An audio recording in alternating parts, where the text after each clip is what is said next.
Hello everyone, welcome back to our channel. ఇవాల్టి వీడియోలో ఒక మంచి హెల్తీ రెసిపీని చూపించబోతున్నాను. కరివేపాకు నిల్వ పచ్చడి. దీన్ని ఒక్కసారి చేసుకున్నామంటే ఇప్పుడు నేను చూపించబోయే ప్రాసెస్లోని మీరు కనీసం బయట పెట్టుకుంటే 3 నెలల వరకు నిల్వ ఉంటుంది. ఫ్రిడ్జ్లో కానీ స్టోర్ చేసుకుంటే ఖచ్చితంగా 6 నెలల వరకు స్టోర్ చేసుకోవచ్చు. పైగా కరివేపాకులో మనకి ఎన్నో పోషకాలు ఉన్నాయి. ముఖ్యంగా హెయిర్ గ్రోత్కి, హెయిర్ ఫాల్ కానీ లేకపోతే హెయిర్ ప్రాబ్లమ్స్ ఏమైనా ఉన్నా కూడా ఇలా కరివేపాకు ఏదో ఒక రూపంలో కానీ తీసుకున్నామంటే మనకి బాడీకి కావాల్సినటువంటి పోషకాలన్నీ కూడా లభిస్తాయి. ఇందులో ముఖ్యంగా కాల్షియం కూడా ఉంటుంది. కంటి చూపు కూడా చాలా మంచిది. ఇలా ఒక్కసారి మనము కరివేపాకు దొరికినప్పుడు ఇలా పికిల్స్ కానీ చేసి పెట్టుకున్నామంటే వేడి అన్నంలోకి చక్కగా నెయ్యి వేసుకొని తిన్నామంటే చాలా అంటే చాలా బాగుంటుంది. వేరే ఏ కూరలు కూడా రుచించవు, అంత టేస్టీగా ఉంటుంది. మరెందుకు ఆలస్యం, దీన్ని ఎలా ప్రిపేర్ చేసుకోవాలో స్టెప్ బై స్టెప్ ప్రొసీజర్ చూసేయండి. ఇక్కడ నేను కరివేపాకుని ఇలా కప్పుల్లో కొలిచి చూపిస్తున్నాను. ఇక్కడ నేను 2 కప్పుల వరకు నాకు కరివేపాకు వచ్చింది. ఇక్కడ నేను బాగా ఒత్తుకొని వేశాను.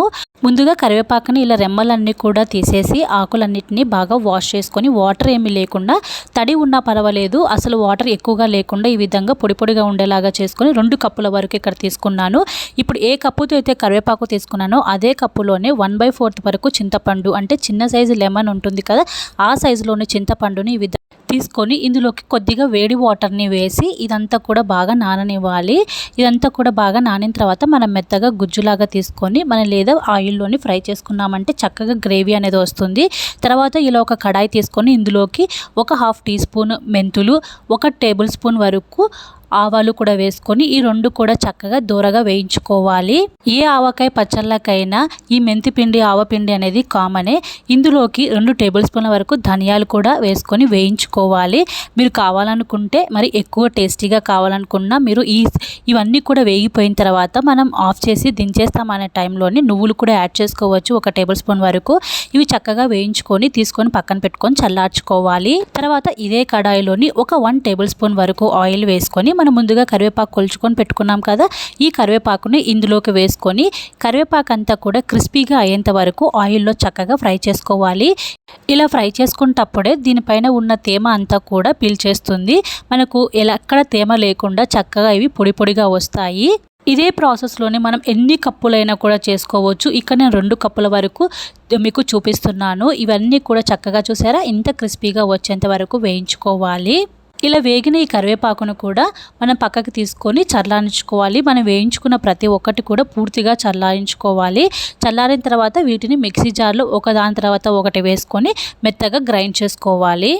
ఇప్పుడు చింతపండు మనం ముందు కప్పులో నానబెట్టుకున్నాం కదా, అది వాటర్తో సహా ఇందులోకి వేసుకొని ఇదంతా కూడా బాగా ఉడికే వరకు ఉడికించుకోవాలి. ఈ స్టేజ్లోనే ఇలా ఈ విధంగా మనం అంతా కూడా స్పూన్తో మెదుపుతూ ఉంటే ఇది మెత్తగా అయిపోతుంది. పూర్తిగా వాటర్ ఏమీ లేకుండా ఇలా దగ్గరకు వచ్చేంత వరకు కూడా కుక్ చేసుకొని ఇప్పుడు ఇది స్టవ్ ఆఫ్ చేసుకొని పక్కకు పెట్టుకోవాలి. ముందుగా వేయించుకున్న మెంతులు, ఆవాలు, ధనియాలు అవన్నీ కూడా మిక్సీలో వేసి ఈ విధంగా మెత్తగా పొడి చేసుకోవాలి.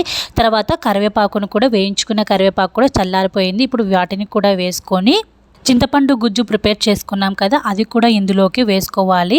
ఇప్పుడే ఈ స్టేజ్లోనే రుచికి సరిపడా ఉప్పు, అలాగే మన కారానికి తగ్గట్టుగా కారం పొడి కూడా వేసుకోవాలి. ఇక్కడ నేను 4 టేబుల్ స్పూన్ల కారం అయితే వేశాను. మీరు ఈ కారం పొడికి బదులుగా ఎండుమిర్చిని కూడా వేయించుకొని అయినా కూడా ఇందులోకి వేసుకోవచ్చు. ఇక్కడ నేను కారం పొడి అయితే వేస్తున్నాను. ఈ విధంగా కారానికి తగ్గట్టుగా మనము ఇందులోకి వేసుకున్న తర్వాత రుచికి సరిపడా ఉప్పు కూడా యాడ్ చేసుకొని దీన్ని మెత్తగా గ్రైండ్ చేసుకోవాలి. వాటర్ కూడా ఏమీ యూజ్ చేయాల్సిన అవసరం లేదు. ఒకవేళ వాటర్ అవసరం అయితే గోరువెచ్చగా ఉన్న వాటర్ని 1-2 టేబుల్ స్పూన్లు వేసి మెత్తగా గ్రైండ్ చేసుకోవచ్చు. తర్వాత పోపు పెట్టుకోవడానికి ఇక్కడ నేను 3 టేబుల్ స్పూన్ల ఆయిల్ అయితే వేసి కొన్ని వెల్లుల్లి ఇలా కచ్చపచ్చగా దంచి వేసుకున్నాను. అలాగే జీలకర్ర, కొద్దిగా కరివేపాకు, ఎండుమిర్చి ఈ విధంగా కట్ చేసుకొని వేసుకోవాలి. ఇవన్నీ కూడా చక్కగా వేగిపోయేంత వరకు కూడా వేయించుకోవాలి. వెల్లుల్లి మరి ఎర్రగా వేయించకుండా ఇది కాస్త కలర్ చేంజ్ అయిన వెంటనే మనం ముందుగా ప్రిపేర్ చేసుకొని పెట్టుకున్నాం కదా కరివేపాకు పచ్చడి, ఇప్పుడు మిక్సీలో నుంచి ఇందులోని వేడిగా ఉన్న ఆయిల్లోకి వేసుకొని ఇదంతా కూడా ఆయిల్లో కలిసేలాగా కలుపుకోవాలి. కరివేపాకు పచ్చడి ఆయిల్ అనేది ఎక్కువగా పీలుస్తుంది, పర్వాలేదు. ఇది కాస్త ఊరిన తర్వాత ఒక 2 రోజులకి మళ్ళీ ఆయిల్ అంతా కూడా పైకి తేలుతుంది. ఈ విధంగా కరివేపాకు పచ్చడి అంతా కూడా ఆయిల్లోని చక్కగా ఈ విధంగా వేయించుకోవాలి. ఇలా వేయించుకోవడం వల్ల ఇందులో ఏమన్నా తేమ ఉన్నా కూడా అదంతా కూడా తగ్గిపోతుంది.